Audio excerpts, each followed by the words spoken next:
presidente Donald Trump adotou uma postura incisiva contra a ditadura de Nicolás Maduro. Trump anunciou que autorizou as Forças Armadas americanas a abater qualquer avião militar da Venezuela que ameace tropas dos Estados Unidos posicionadas no Caribe. A declaração veio após o Pentágono revelar que 2 caças venezuelanos voaram provocativamente perto de um navio da Marinha dos Estados Unidos em águas internacionais. Para enfatizar sua determinação, a Casa Branca ordenou o envio de 10 jatos F-35 para uma base aérea em Porto Rico, reforçando sua presença militar na região.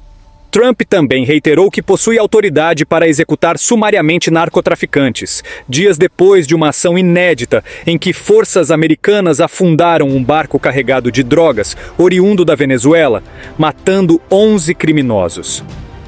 Segundo Trump, a embarcação pertencia a uma organização criminosa chefiada por Maduro. Essa operação marcou uma escalada dramática na guerra às drogas, ultrapassando a abordagem tradicionalmente policial para ações militares letais contra o narcotráfico internacional.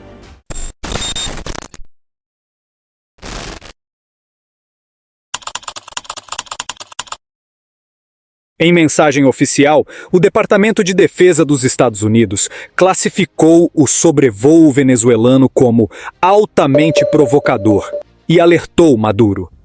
O cartel que controla a Venezuela é fortemente aconselhado a não prosseguir com qualquer esforço de obstruir as operações de combate ao tráfico de drogas e contra-terrorismo conduzidas pelos militares americanos.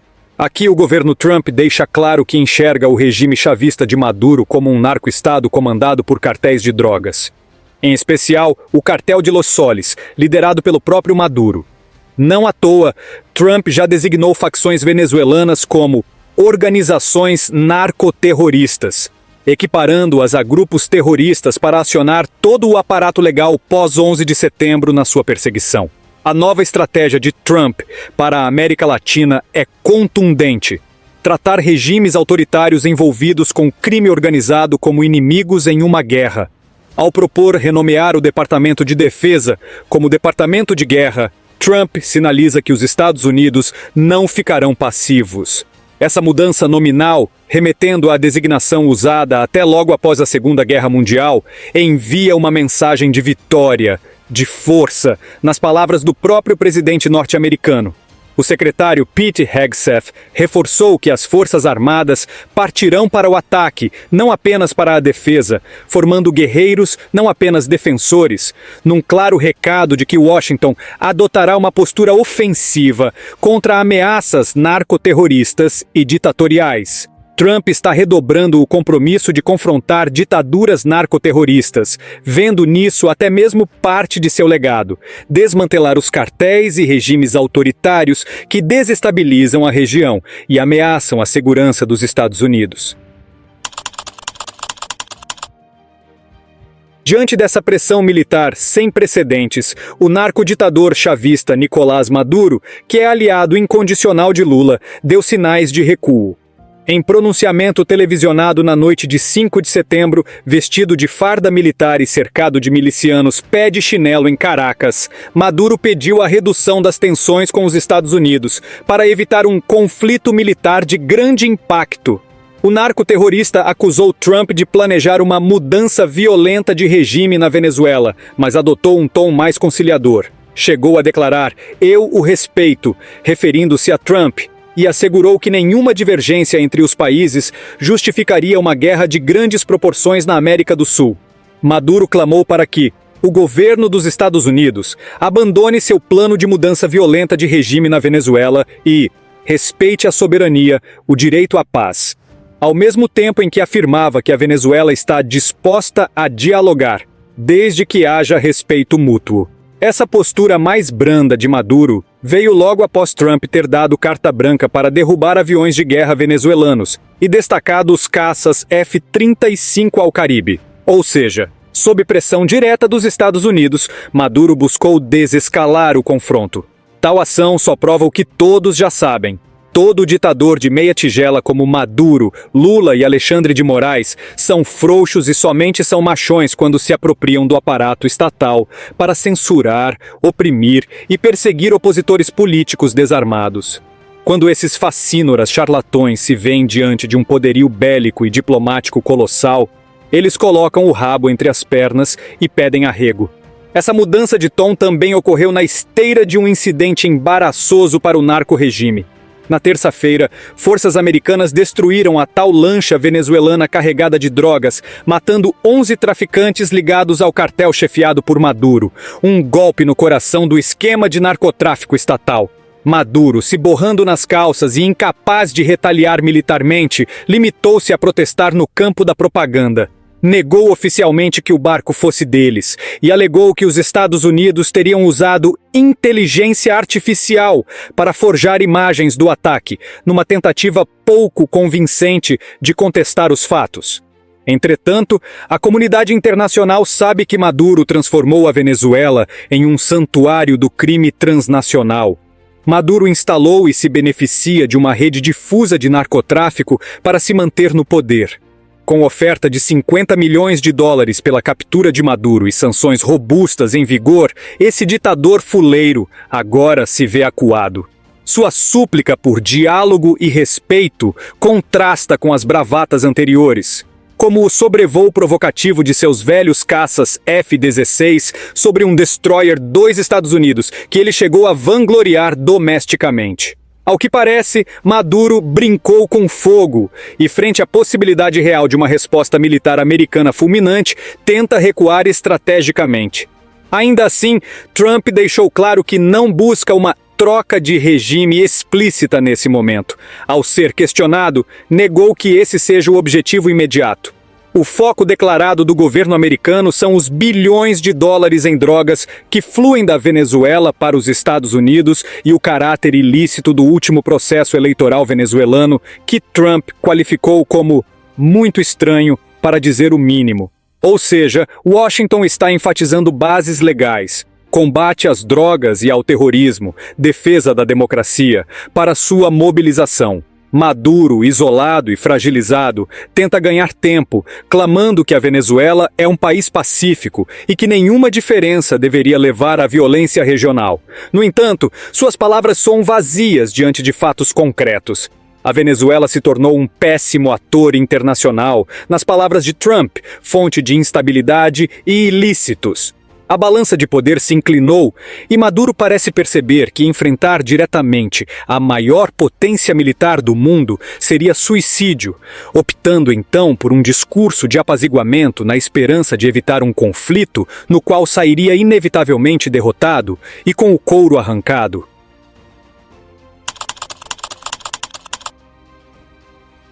As ações de Trump fazem parte de uma estratégia mais ampla de reposicionamento da política externa e de defesa americana.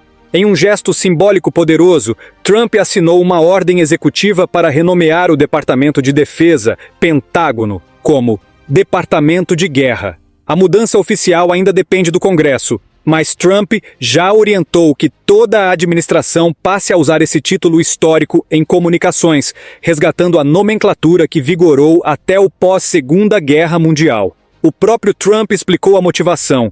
Ele considera Departamento de Guerra um nome muito mais apropriado diante da situação global atual, pois envia uma mensagem de vitória e de força ao mundo. Para Trump, os Estados Unidos precisam voltar a projetar poder ofensivo, em vez de ficarem apenas na defensiva. Essa visão foi corroborada por Pete Hegseth, nomeado por Trump para cuidar do Pentágono. Segundo Hegseth, a mudança não é apenas questão de nome, mas de restauração da postura combativa americana. As Forças Armadas partirão para o ataque, não apenas para a defesa, afirmou ele, indicando que os Estados Unidos formarão guerreiros, não apenas defensores. É uma clara referência à disposição de atacar proativamente ameaças à segurança nacional, seja o cartel venezuelano de Maduro, sejam grupos terroristas ou até nações hostis. Essa guinada conceitual reflete-se em medidas concretas. Tarifas punitivas, reforço militar no exterior e confrontos retóricos diretos com governos adversários. Trump vem rompendo com a contenção diplomática tradicional e deixando claro que ditadores e violadores de direitos não terão tréguas. Ao rebatizar o Pentágono, ele também busca mobilizar o patriotismo interno e a memória histórica, evocando a era em que os Estados Unidos não hesitavam em falar em guerra justa contra inimigos, como na Segunda Guerra. A mensagem subjacente é que, diante das ameaças atuais, narcotráfico internacional, regimes autoritários expansionistas, terrorismo, os Estados Unidos precisam de um departamento de guerra para vencer. Claro, a mudança oficial ainda enfrenta trâmites. O novo nome, por ora, será secundário e requer aprovação legislativa para se tornar permanente. Mas o simbolismo não passou despercebido. Trump está disposto a usar todo o poder americano, econômico, militar e diplomático, para assegurar os interesses e a segurança dos Estados Unidos, mesmo que isso signifique confrontar parceiros tradicionais ou regimes estabelecidos. Essa postura combativa difere radicalmente da abordagem branda da administração anterior e coloca regimes como os de Maduro e, como veremos, até aliados de Lula em alerta máximo. As ações enérgicas dos Estados Unidos não se restringem à Venezuela. Lula também entrou na alça de mira de Trump, devido à guinada ideológica e alianças internacionais do governo petista. Em entrevista no Salão Oval, Trump afirmou estar muito chateado com o Brasil e acusou o governo Lula de ter mudado radicalmente. Foi muito para a esquerda radical, prejudicando enormemente o país. O presidente americano lembrou que impôs tarifas altíssimas contra produtos brasileiros, como resposta a atitudes muito infelizes do Planalto. De fato, no fim de julho, Trump decretou um tarifaço de 50% sobre diversas exportações brasileiras, uma sobretaxa duríssima que somou um adicional de 40% aos 10% já impostos em abril, poupando apenas cerca de 700 produtos, como suco de laranja, petróleo e minério de ferro. A Casa Branca justificou a medida como proteção da indústria americana, mas em Brasília ela foi vista como um duro golpe a setores estratégicos e elevou as tensões diplomáticas a um patamar inédito. Em outras palavras, Trump está cobrando um preço econômico alto pela postura do governo Lula. Trump não parou por aí. Questionado sobre relatos de que seu governo estuda restringir vistos e movimentos de certas delegações estrangeiras durante a Assembleia Geral da ONU, ele confirmou que o Brasil está entre as possíveis nações-alvo, ao lado de Irã, Sudão, Zimbábue e Síria. Segundo a apuração da Associated Press, a gestão Trump avalia negar vistos ou limitar severamente a circulação de representantes desses países em solo americano. A ideia discutida é que, mesmo obtendo o visto para a ONU, tais delegações ficariam confinadas a Nova York, sem poder viajar a outras cidades ou realizar eventos paralelos e ficariam proibidas de encontros bilaterais com autoridades dos Estados Unidos. Em última instância, até impedir a entrada do próprio Lula, não está descartado caso as relações se deteriorem mais, embora essa seria uma medida extrema. Trata-se de uma resposta direta às atitudes de Lula no cenário internacional. Lula aproximou-se de regimes hostis aos Estados Unidos, como Irã, Venezuela e Rússia, e adotou retórica anti-americana em temas sensíveis. Além disso, internamente Lula vem sendo criticado por práticas autoritárias, censura de opositores, perseguição a jornalistas independentes e conivência com abusos judiciais, o que para muitos alinha o Brasil a um eixo antidemocrático. Trump resumiu assim a situação: "Eu amo o povo do Brasil, mas o governo do Brasil ficou de esquerda radical e está machucando o Brasil. Eles estão indo muito mal." Ou seja, para o líder americano, Lula está conduzindo o Brasil para o caminho dos regimes bolivarianos, algo intolerável sob sua ótica. Esse mal-estar diplomático já produziu cenas de humilhação. Na ONU, em 2024, Lula teve o microfone cortado por estourar o tempo e foi ignorado por outros líderes.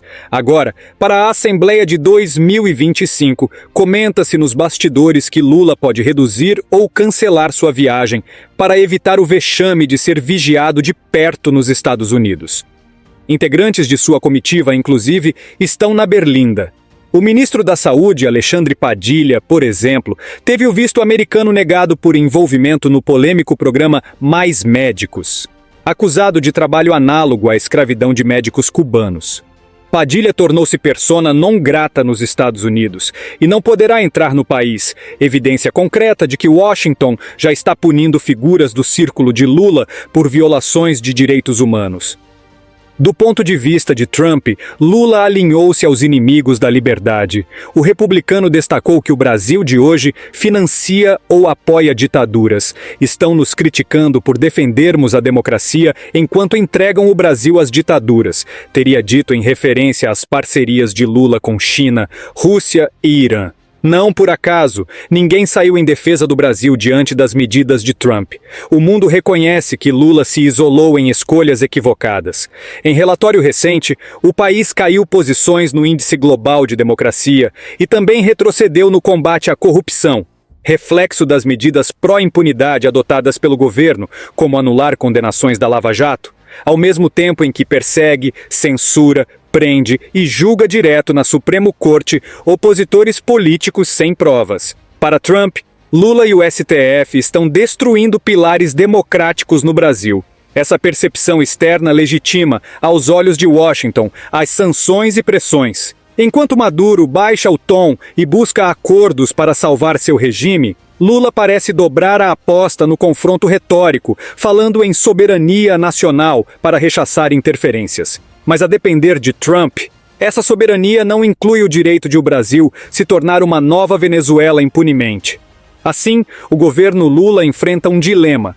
Ou modera suas ações e discurso para aliviar tensões com a maior potência do planeta, ou arrisca um embate diplomático-econômico de grandes proporções, que já desponta no horizonte, com tarifas, isolamento e possível constrangimento na ONU. Trump, ao chamar Lula de radical de esquerda e insinuar retaliações, enviou um recado claro: os Estados Unidos não ficarão passivos enquanto o Brasil caminha rumo ao autoritarismo da extrema esquerda. Lula tem avançado numa agenda de controle sobre as redes sociais e meios digitais. Ele declarou abertamente que a regulamentação das Big Techs e das redes sociais entrará em vigor, doa a quem doer. Em entrevista ao SBT News, Lula argumentou que estabelecer regras para o ambiente digital é necessário para conter crimes de ódio e violência online, sem configurar censura. O país tem que ter regra. Aquilo que vale na vida real, vale na vida digital, defendeu ele. Lula criticou a falta de qualquer regulação das plataformas e classificou como um absurdo essa permissividade. Para Lula, não se pode brincar com a verdade na internet, aludindo à disseminação de fake news e discursos extremistas. Essa conversa para boi dormir vinda de um mentiroso irrecuperável é prova cabal das intenções autocráticas da extrema esquerda. Oficialmente, o plano de Lula é implementar uma série de medidas e leis que obrigarão as plataformas a remover conteúdos ilícitos e responsabilizarão as empresas por publicações de usuários. Em junho, o Supremo Tribunal Federal, STF, bastante alinhado a Lula nesse tema, decidiu ampliar os critérios de responsabilidade das redes por conteúdo, definindo quando é necessária ordem judicial para remover posts e quando as plataformas devem agir por conta própria. Já em agosto, o governo dividiu seu projeto de lei das redes sociais em duas partes. Uma voltada a aspectos econômicos e concorrenciais das Big Techs e outra focada na proteção dos usuários, com ênfase no combate a fraudes, crimes cibernéticos e proteção de crianças. Essa proposta estabelece obrigações como a remoção imediata de conteúdos considerados criminosos, incluindo crimes contra crianças e adolescentes, terrorismo, crimes sexuais e tráfico de pessoas, violência contra a mulher e delitos contra o Estado Democrático de Direito. A propósito, Estado Democrático de Direito é uma das palavras-chave preferidas que não sai da boca dos aspirantes a ditadores de meia pataca. Embora ninguém discorde de punir pedófilos ou terroristas, é o último item, delitos contra o Estado Democrático de Direito, que gera atenção. É líquido e certo que essa categoria vaga sirva de brecha para censurar adversários políticos, rotulando manifestações críticas como atentados à democracia. De fato, já se viu no Brasil recente opositores serem enquadrados nesse tipo penal difuso por postagens e opiniões. A falta de critérios claros sobre o que configura um post criminoso abre margem a remoções arbitrárias de conteúdo. Ou seja, a regulamentação vai se converter em censura, dependendo de quem a aplica. Lula nega essa intenção, mas suas próprias falas levantam suspeitas.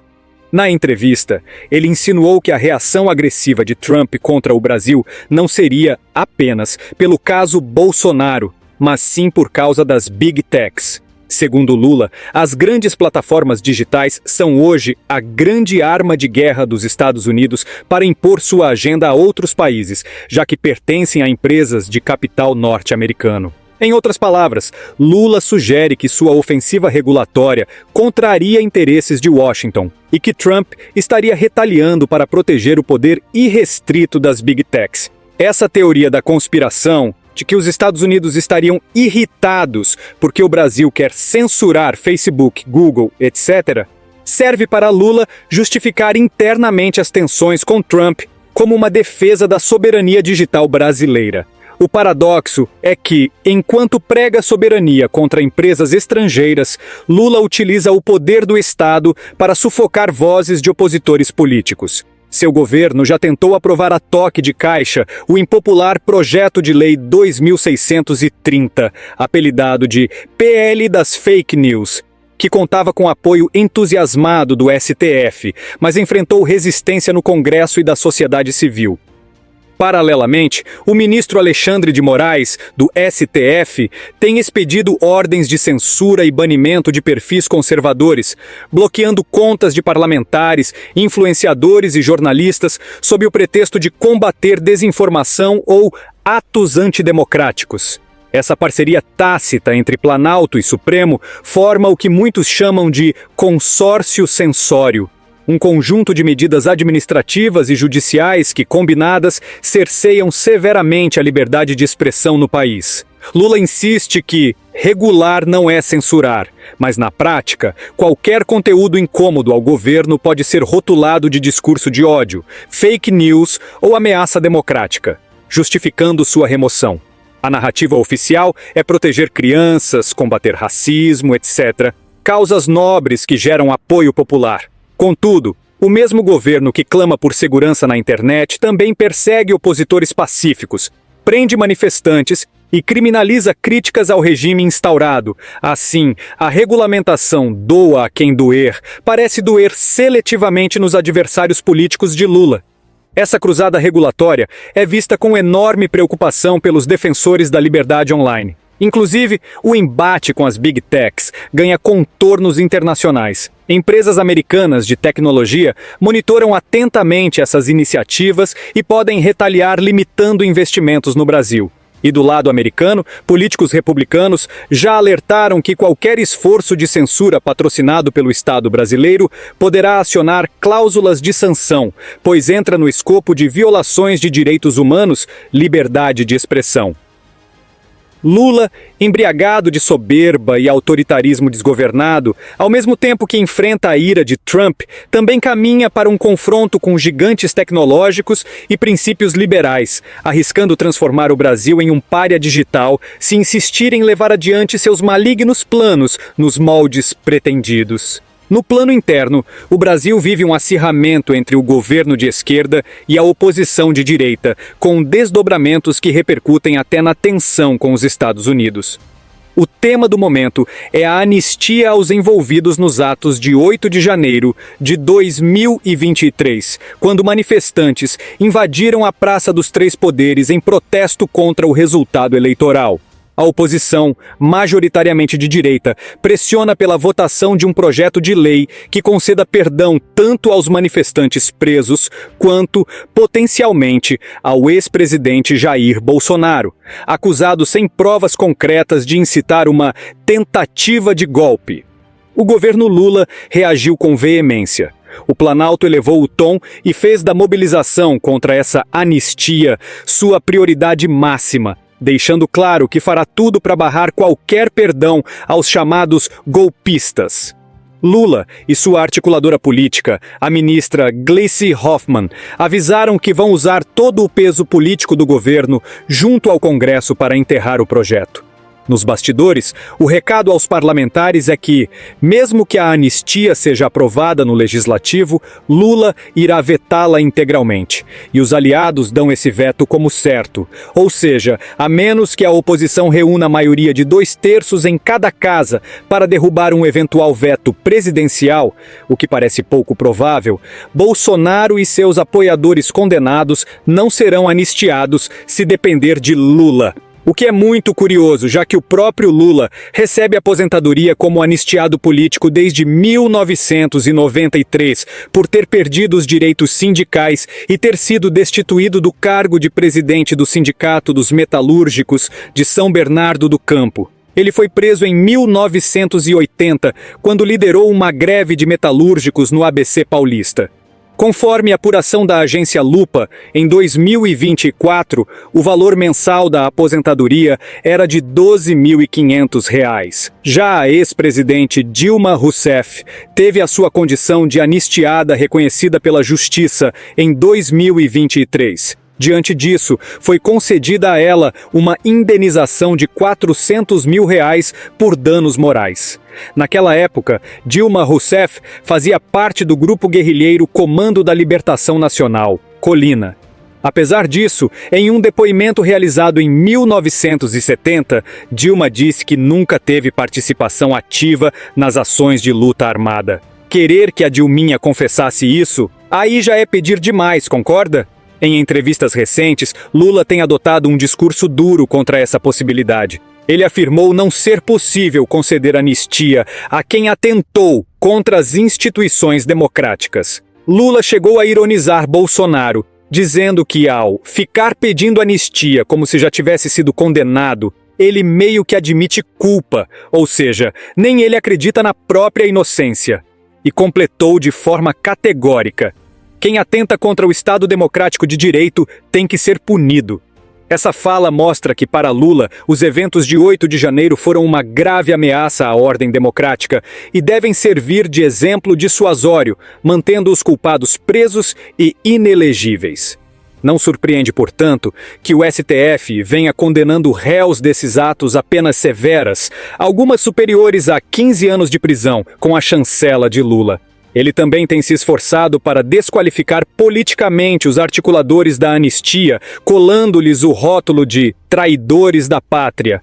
Todos esses fatos revelam quem realmente é o canalha impostor que ocupa a cadeira presidencial. Nesse clima sombrio da história do Brasil, em que adversários políticos são acusados de traição nacional, Lula quer se colocar como paladino da soberania brasileira, enfrentando tanto as investidas de Trump quanto os supostos colaboracionistas internos que pedem ajuda aos Estados Unidos. Tudo isso ocorre sob o olhar atento do governo Trump. A lei de anistia brasileira virou tema de interesse internacional porque é vista, por um lado, como caminho para a pacificação nacional e correção de excessos do judiciário, no entender da direita, e por outro, como um risco de impunidade para golpistas, no entender da extrema-esquerda de Lula, que, como vimos anteriormente, recebe aposentadoria especial como anistiado.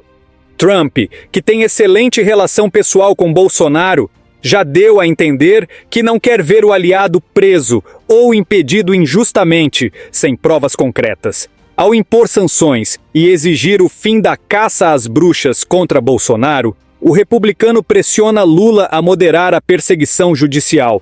O empresariado brasileiro já sentiu o impacto. Em agosto, as exportações do Brasil para os Estados Unidos caíram quase 20% em relação ao ano anterior, efeito do mal-estar diplomático e do tarifaço. Cada vez mais, fica claro para a elite política e econômica do Brasil que a questão de Bolsonaro tornou-se um ponto nevrálgico nas relações com Washington.